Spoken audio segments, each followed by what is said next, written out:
All right, everyone, welcome back or welcome to the Limitless Stories podcast. On today's guests, we have Buck. How you doing, my man? Yes, sir. I got pleasure. We're having the first episode that's being recorded in real time, and Buck is someone who's blending music, tech, and community in a way that's shaking up how artists and fans connect. Buck is the founder of Holdr, a platform that's reimagining what it means to be a part of an artist's world. Today we're going to dive into his personal journey, the why behind Holdr, and just the lessons he's learned about leadership, well-being, and building lasting connections. Give you a couple of minutes to introduce yourself. Yeah, for sure. And then we'll get going from there. So how you doing, my man? I'm good. Pleasure. Thank you for having me. Thank you for coming to the pod. Of course. Thanks for having me on the pod. It's a long time coming. It was. We go way back. It was. I feel like this is something that I've wanted to do in a long time. And what a better way to do the first in-person pod with you as the guest. So pleasure for having you in this community. But before we get into Holdr, I want to start with your story. Take us back to life before Holdr, right? What was life like growing up, and what experiences shaped your love for music and community? So I grew up in Zimbabwe, so I was exposed to a lot of different types of music, both in terms of what was around me in person and both what I was exposed to, watching TV or being on blogs all the time or on the mixtape side. So I think music was always a very big part of my life. It was always a very big passion. Right. But again, growing up in Zimbabwe, it's not anything I ever thought I'd pursue in any capacity. I just never could imagine a world in which I worked in music. I just loved it so much that it didn't even make sense to me that it could be like a job or something that you do, something that you could build and experience in that way. So I think my upbringing definitely influenced a lot of my taste. Because growing up in Zimbabwe, you had exposure to obviously a lot of like American music and American media, but you also had a lot of exposure to South African music and South African media. You also had a lot of exposure to a lot of British media and British music as well, since Zimbabwe was a British colony. So I think that there was a lot of different elements musically that I was exposed to. As I go on this journey, as I've embarked on this journey, I realized how much of an advantage it was being exposed to so many different genres. Music. Right. Yeah, different genres, different sounds, to seeing how the different artists navigate things. What does it mean to be a superstar in South Africa versus what does it look like being a superstar in America? And all of these things, you just like watch it from the outside. And so later on, when you get to experience some of those things, or at least observe it much closer, I think it gave me an interesting perspective and interesting context. I think you mentioned a couple of things on this take, like, being exposed to music at an early age, different sounds from different places, and also kind of like how you weren't really sure this is something that you would do full time. Was there any career that you were inclined towards before finding out like music was the avenue for you after, exposing yourself to the music industry in North America? I think in different stages of my life, that answer would have been different. From when I was young, I knew I wanted to build something. I didn't know what that would be. Right. And it's funny, I was talking to my mom the other day, and she was mentioning, I was like, ever since you're in grade 4 or grade 5, you never had an occupation or anything specific. You just said, I'm gonna build something, I'm gonna make something. Not even looking at music as a career, but I always knew that I would want to build something, or something that's maybe not very conventional. And I didn't know what that was or to articulate that. Right. Obviously, as I got older, like in high school, I thought I'd probably go into finance or accounting. Yeah. The traditional career paths from back home. Yeah, for sure. And then university, I really fell in love with technology and the tech ecosystem in that world. So I knew I had more clarity when I was in university. That I definitely could see myself doing something within the tech world. But at the same time, I also love music. And in universities, when I started getting involved with artists and started to learn the industry. So I think it was a natural convergence to kind of end up where I'm at today, blending those two worlds. And you also mentioned how you never wanted to think the conventional way, the conventional career path, the conventional way of, approaching your life in general. Was this influence from your parents, or was this influence due to exposure to different environments, like the schooling system that you went through? Like, what kind of gave you that unconventionality? Yeah, I mean, I just didn't find it exciting.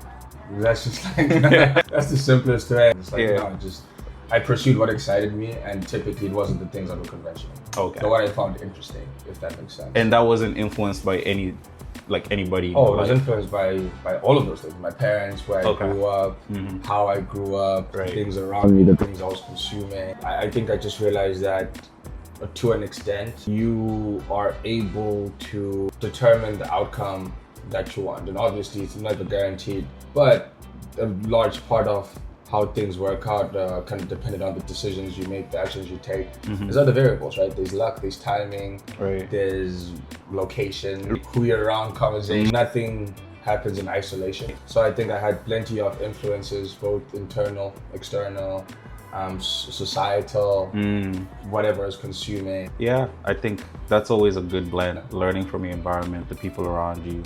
The people around you typically shape a lot of how you think on your day-to-day.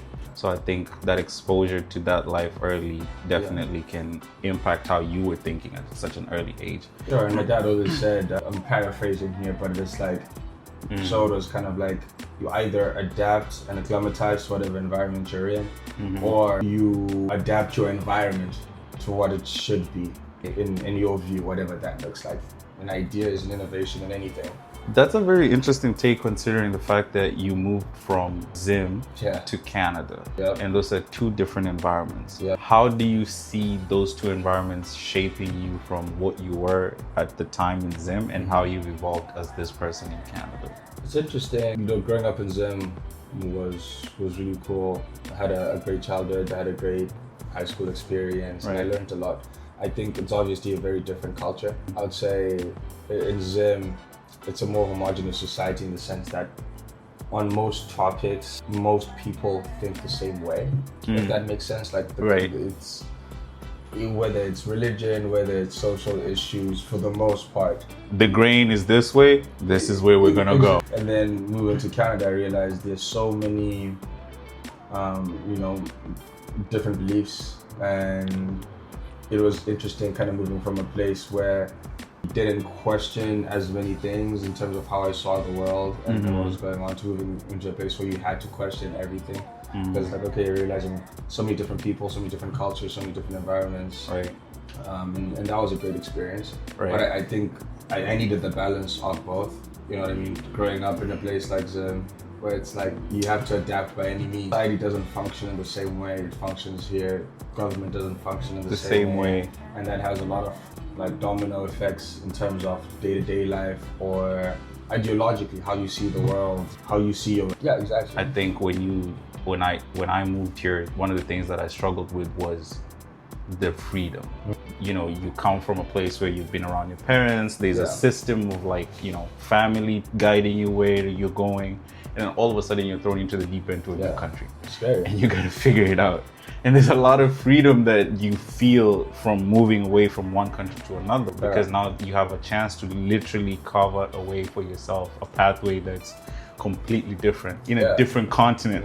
No blueprint, just vibes. I think it speaks to resilience. It speaks to being aware of your environment. That's a lot of mindfulness in that. So I think from that, my question to you is was there a defining moment that you realized you wanted to be a part of building the music industry rather than just consuming it? I would say there was a lot of small moments versus one defining moment, if that makes sense. Can you double click on that? So what I mean is it wasn't one thing happened, I'm like, oh, this is it. It was, I have some friends that made music, and a mutual friend paid it to us. This is really cool. To, have you guys done a show? Do you know this person? Do you know that? And figuring it out. And most of the time you can't figure it out. Very few times you do figure it out and it works out, and it's like a compounding of that. So it's a compounding of getting it wrong a lot more than you get it right. But when you do get it right, it kind of moves you to the next step, the next phase. Are you, when you look at goals and visions, let me break it down into small compartments first and then work towards a bigger picture, or are you bigger picture and then break it down to small steps? I'm bigger picture. What is the conclusion, and working backwards, and then figuring out okay, if there's X amount of paths, we can try any of these paths, but we know where we're trying to go. Okay. And why do you think that's the case? Why do you think you work more from a bigger picture perspective? Because for me, it's all about, where you're trying to get to. And I think you can get somewhere by just being open. And I think you have a better chance of getting there if you have a destination that you're trying to go to. And even if the destination isn't exactly the same, and it's like the analogy of, if you're taking sail on a ship or a boat and you have a destination, that doesn't guarantee you'll get there. But I think you have a much better chance than just setting sail and hoping for the best. Same type of vibes of driving without a GPS, and you have a GPS, this direction. Like Exactly. it gives you clarity because you know what road to take, what turn to take at what time. So I think I kind of see what you're saying with that. Yeah, but even without a GPS, let's say you just have a map. But I also imagine that even just by virtue of knowing what direction you want to go, you're better off knowing the direction versus just getting in a car and just hoping for the best. Right. Hoping to end up somewhere. So I think the more you can define where you want to go, the higher the chance that you can get there. Right. Which isn't to say that it's guaranteed or that someone can just get on the road and get lucky and get there too.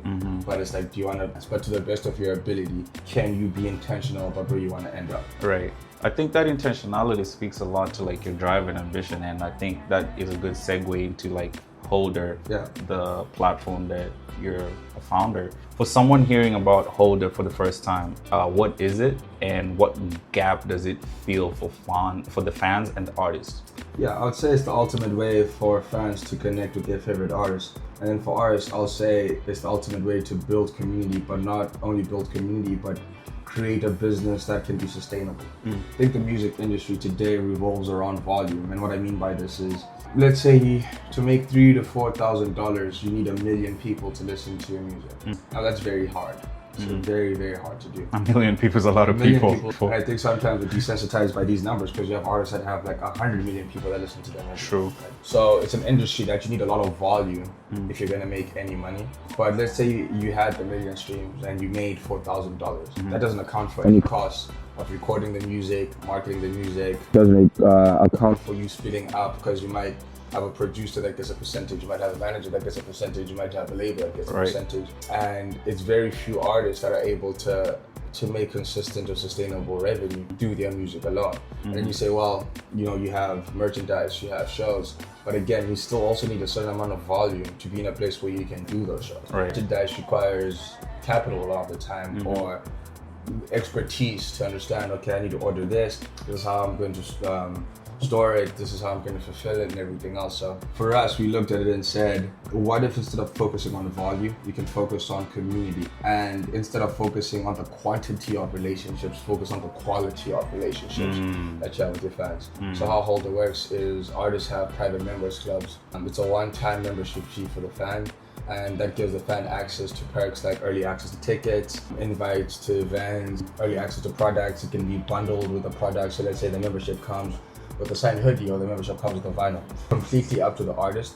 But now you have this symbiotic kind of relationship where the artist is generating revenue, but the fan is getting value. And they're getting rewarded for being there early by getting all of these like perks and access and sometimes discounts or whatever else the artist wants to offer. Not only that, the fan can hold their membership, hence the name Holdr, or sell it. Right, so it creates a system that incentivizes fans to support artists and incentivizes artists to add value to their top community of fans. Versus trying to get millions of people to listen to your music, get your core community to really align with what you're doing, and then beyond the 1,000 members, we centralize everything. So the artist's products, tickets, music, social posts, everything all in one, making it easier for any fan, even if they're not a member, to kind of keep up with what's going on. Okay, I think there's a couple of things I'm picking up from this, and I'm curious to like double click with you on this. Like it feels like you're tapping into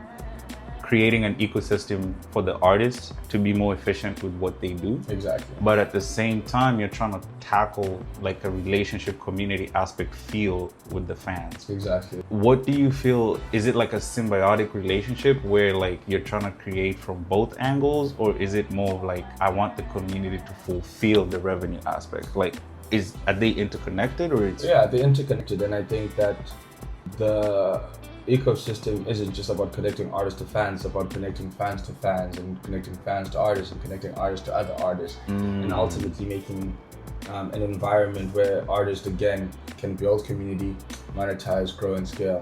Fans can get rewarded for supporting early, get access, and have a convenient experience when trying to either like listen to music or find artists or support artists. Can you share a real example of how an artist has used Holdr to create a deeper connection with their audience? Yeah, I'll give you two examples. Maybe one that's revenue based and one that's more quantitative. Right. The different angles, yeah. So when we first launched Holdr, we did a beta, and on the beta we limited how many memberships an artist could hold. So we limited it to 50 memberships, and the first Holdr membership we launched, the artist made 1,000 from their 15 fans, but there was an additional, call it $1,500 in people that wanted to buy memberships, but again weren't in the top 15. If that makes sense, because it's a bid system. An artist will just set a minimum price, and then the fans bid on it. So if the artist says, hey, the minimum price is $100 or $150, it's 15 memberships, and then other fans can bid and say, hey, I want to bid 150 because I want to own membership number 1, or I own membership number 5, so I'm going to have the 5th highest bid. So this artist made about $2,000 from 15 people and had an additional like $1,500 in unsold memberships because that's how limited they are. Right. To put into context, there's that creates about $3,500 in value from 25 people. That is the equivalent of 1 million people listening to your music. Streaming wise? Streaming wise. Damn. So, as a use case, it's crazy because it's like, yeah, you could generate as much money from 25 people supporting you than you can from 1 million people streaming. But beyond those people supporting you and becoming members, now you have almost like a secondary team of people, that are super engaged, that are commenting on all of your stuff, sharing all of your stuff. Even they go to shows, like they're not playing by themselves. So even if one of the perks of the members is they get a free ticket, they're not typically going to show up by themselves. So their friends are buying tickets, they're sharing the music. You kind of create this compounding effect of one member can lead to 3-4 new fans. Because as consumers, we're very word of mouth. I'll be like, great, what are you listening to? You put me on. Right. I'll trust that more than any algorithm. Because I'm like, oh, okay, I like your taste. I respect his taste, yeah. Exactly. So you kind of see those aspects. And then on the community side, a bit of a sad story, but one of the I like a little balance. One of the artists had a member in their club that's really into the music, big fan of the artist, and kind of being part of Holdr brought them closer together. Right. And unfortunately, that fan was diagnosed with a pretty kind of hardcore disease. But and they reached out to us. They said like something that gave them hope and a lot of energy is that because of the relationship the artist and the fan had built on Holdr, the artist sent them the album in advance. So it's like kind of those are some of those moments you can't quantify the value and what that can do for someone's spirit. When you're going through a tough time, to be like, oh, this artist that I really like, I might get to hear the full album months in advance. And I feel like I'm a part of something bigger than myself. Direct consumption too. Yeah, it's literally from the artist to the fan. Exactly. And those are moments that I feel like most of us would wish with some of the artists that we loved growing up, right? That's a game changer. 100%. Because when albums drop, yeah, maybe you have a listening session with the same community. It's a vibe. Because everything we do in community is very different from experiencing it alone, especially with people who are niche in that same community. Exactly. That's really good, man. Like I think it's and I think when you were talking, you mentioned like earlier when you were building, there were some challenges that you faced. So just curious to understand, like within the first couple of months when you were building Holdr, like what were some of the wins and what were some of the hard moments that you faced as a founder? Oh man, there's so many hard moments, right? The technical difficulties of like, okay, this is how we want it to function, but are we able to build it in a way that it can function like that? And even if you can build it to function like that, can it function in a scalable way? Meaning that, okay, it works at 100 people. Could it work at 100,000 people? So there's a lot of like, yeah, exactly. And so it's like, okay, there's technical difficulties, and then there's also just like operational difficulties of how do you get everyone's incentives to align? How do you get everyone's timelines to align? How do you make sure you have the right resources and those resources are allocated properly? There's, getting the right team, getting the right people that understand the vision, understand why we're doing it, but also have the capability to execute, but also have the type of personality or the type of character to fit within the culture of the team? I think I'm hearing two different things. There's the operational difficulties, and then there's the people management difficulties. How did you decode operational difficulties? What do you have a team of people that you kind of partner up with? Were they instrumental in like solving those issues at the time? And what do you learn from these scenarios? Yeah, I think it's a lot of iteration, and I don't think it's a thing of like you figure it out. I think it's an ongoing process. Okay.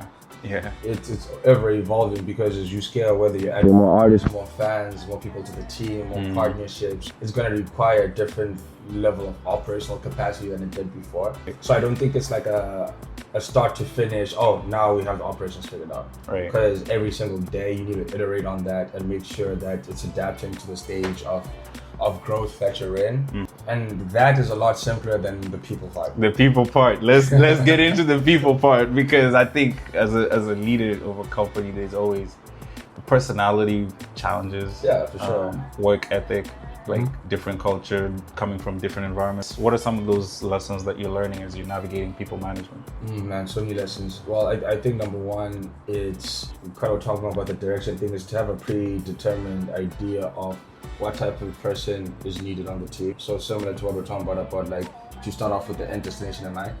I think it's important to know what type of person you're looking for versus finding a person and then adapting them to that. Interesting. And I think that's kind of been a big learning lesson. That's just one example. And again, it's, people are everything. That's business. Business is people. There's a lot of complexities that come with people. There's a lot of variables, and people aren't static.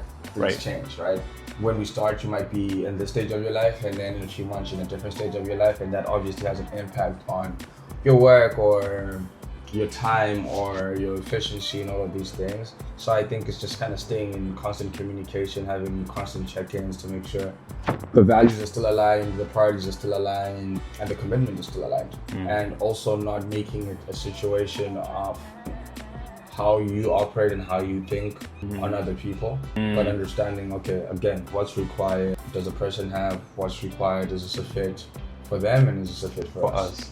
How would you, I think that's a very important point. I think as human beings, when we're put in a situation, we either adapt to that situation or we don't adapt. So in terms of company culture, how would you describe Holdr's company culture from like a founder's perspective? I would say it's very early stage. We're still figuring out what that culture looks like. But ultimately right now, it's a culture of wanting to support artists. It's a culture of working hard. It's a culture of pragmatism. Best idea wins. Logic wins. Trying to eliminate ego as much as possible, and it's just like, hey, if anyone has a better idea, if they can explain that idea and the logic checks out, that's what we'll try. We believe we should go in this direction, and this is why we should go in this direction. Sometimes it might not be a way to measure it, but that's kind of where you have to trust your intuition, and you have to have conviction in what you're doing and what you believe. And again, you have to be willing to fail. You have to be willing to get it wrong to be able to eventually get it right. Right. And I think that speaks to the position of a leader, right? Like the leader is the one who takes the blame if a certain decision cannot be congregational. It boils down to you now to say, okay, I think this is the way to go. Exactly. And you have to live with that decision. Because I feel like, every big idea has its challenges, right? And I think when you're gunning for something very ambitious, you have to be ready for those difficult moments. And you're going to have more difficult moments than good moments. The majority are going to be difficult. And that resilience is what separates the great from the... Yeah, because sometimes success just comes down to how much were you able to endure. Plain and simple. Plain and simple. It's like, were you able to hang on long enough to eventually get it right? So like when you're talking about these difficult moments, right? Yeah. That you face more often than the successes that we tend to showcase to the world.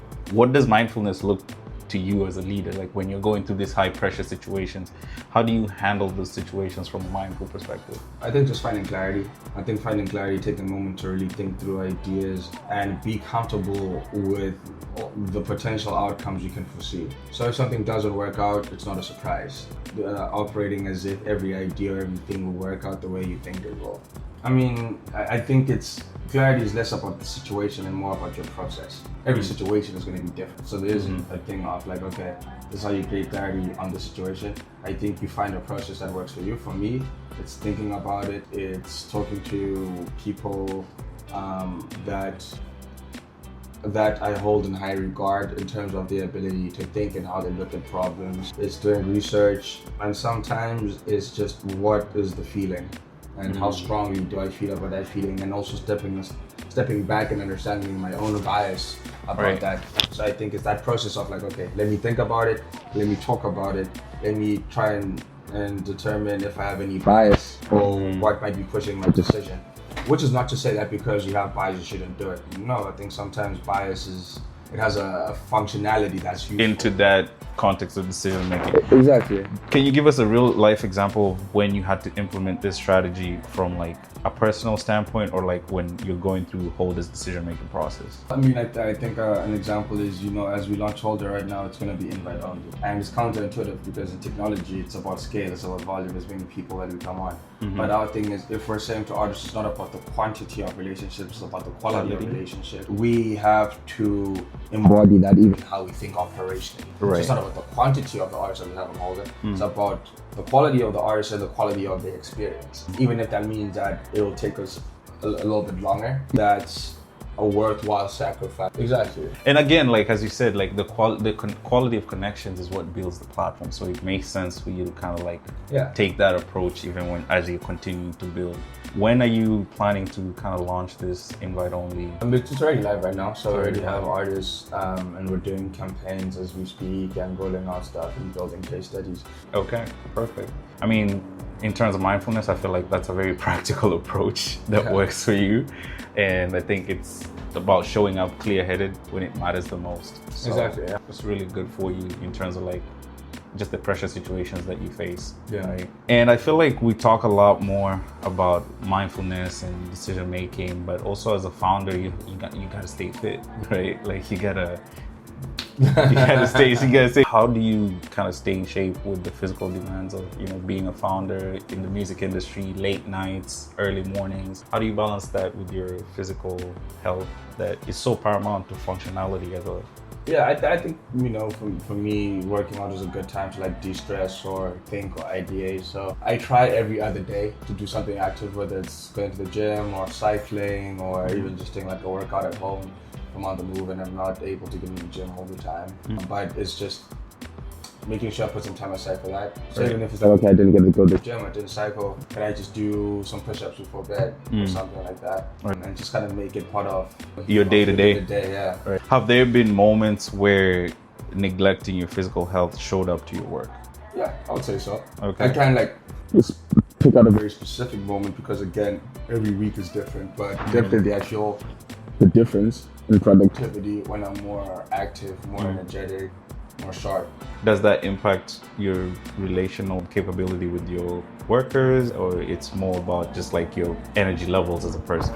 I think it's energy levels as a person, and I think that has a knock-on effect to that. Right. You gotta show up as a founder, and that's kind of tough if your energy is not at the right. It's very hard to showcase yourself in like I don't want to say presentable way, because you're always gonna be presentable. Yeah. So I feel, what's one small non-negotiable habit that you feel like others could try when it comes to like getting in that feeling of being stuck with your physical health? Like what are some of the tools that have worked for you when you feel like, I'm not really feeling it right now? Yeah, I mean, I think it's something that applies even beyond work. Is me not feeling it, you don't do things because you feel like it. If you make a commitment, if you have a conviction to something, you commit to that thing whether you feel like it or not. Whether it's convenient or not, whether it's easy or not.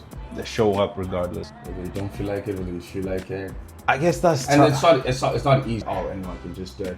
But I think ultimately, if you only perform when you feel like performing, how are you going to compete?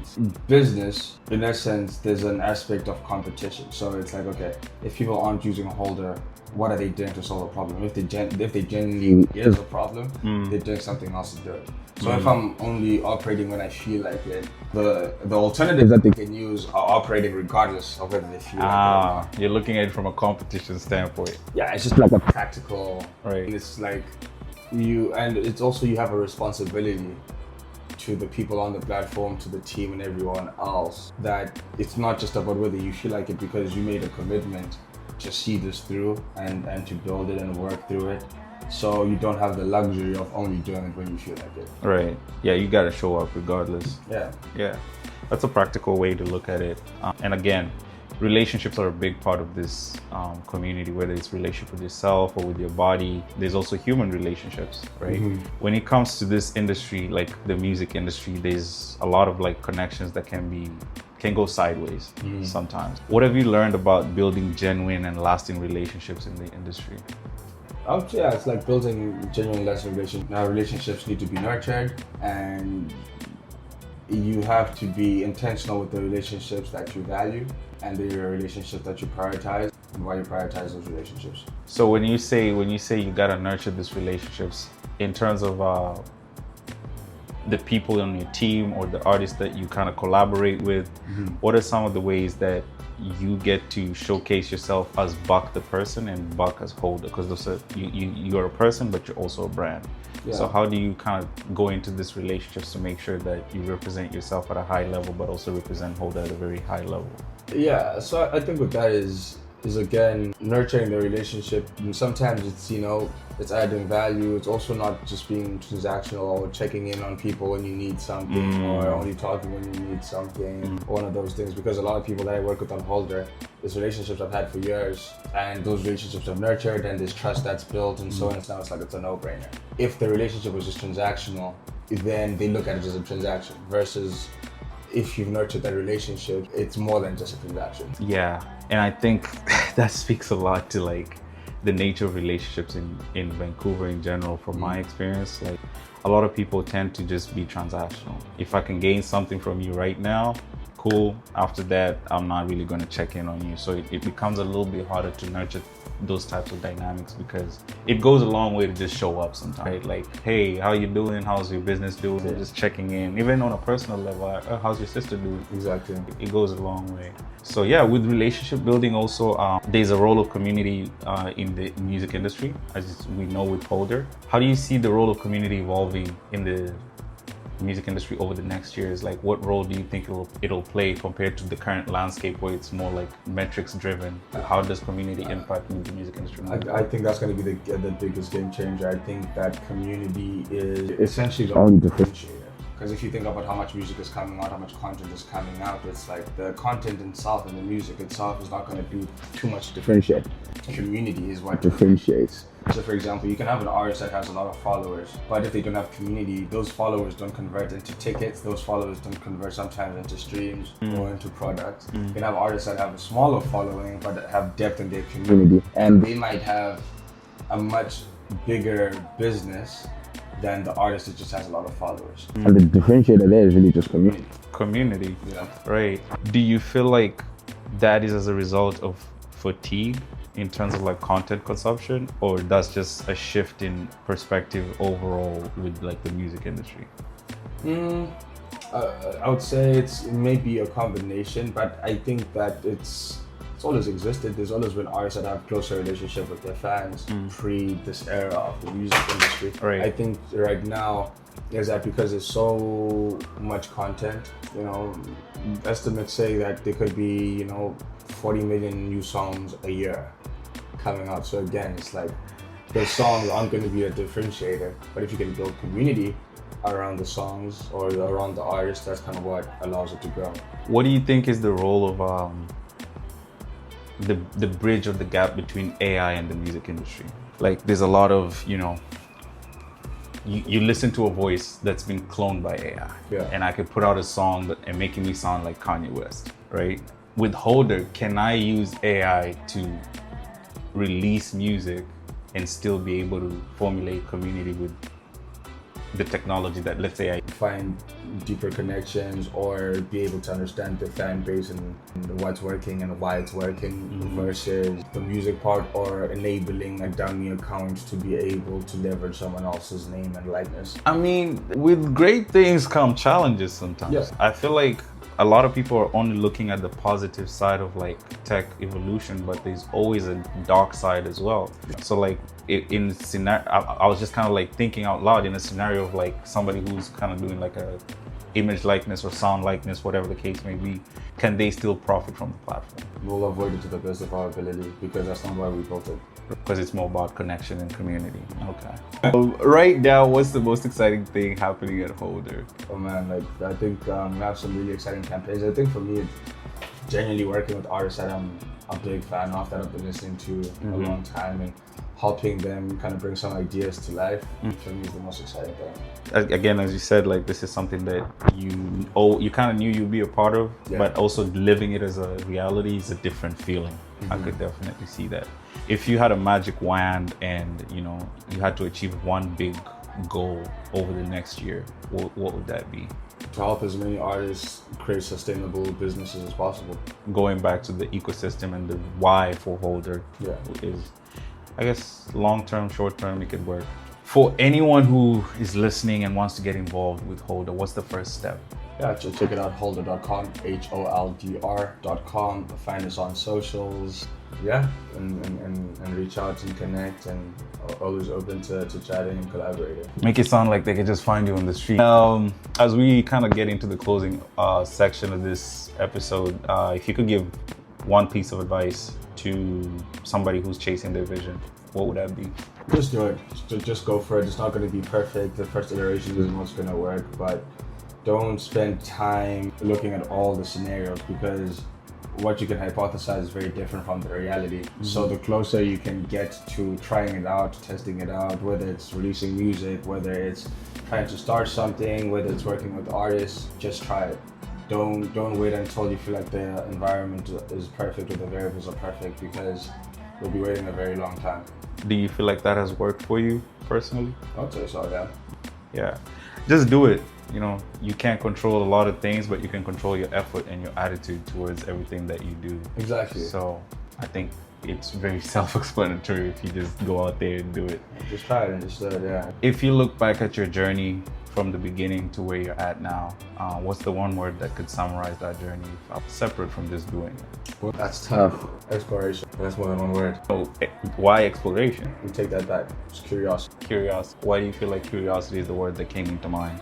Because everything that I've done came from a genuine curiosity. Of like, why is the music industry like this? Why are there no record labels in Vancouver? Why can't you start something like this? Why are the economics working like this? And just having that genuine curiosity and pursuing those curiosities, I think has, kind of led me down the path that I'm on. Yeah, so for anyone who's listening, you encourage them to be curious about their craft or whatever it is that they're trying to get their mind into. Exactly, and follow their curiosities, right? It's one thing to be curious, but it's a different thing to take action based on that curiosity. And when you're following this this journey of curiosity, when challenges arise, how do you navigate that from a personal standpoint? It depends on the challenge, but again, clarity and community is big. You navigate it by having great people around you as much as you can, but to the best of your ability. Clarity, community, commitment. Right. The 3 C's: clarity, community, commitment. Buck.cc is the handle at Instagram. And also, like, being from Vancouver, as you said, there's no record labels and there was nothing, and that curiosity has led you to create like one of the biggest ones in the cities. What's your overall outlook on the city's music culture and how things can evolve over the next couple of years? Yeah, lots of great talent, lots of smart people. I think the infrastructure is needed for it to continue to grow, and I think once that's there, Vancouver will thrive. City, man, this is the city we call home.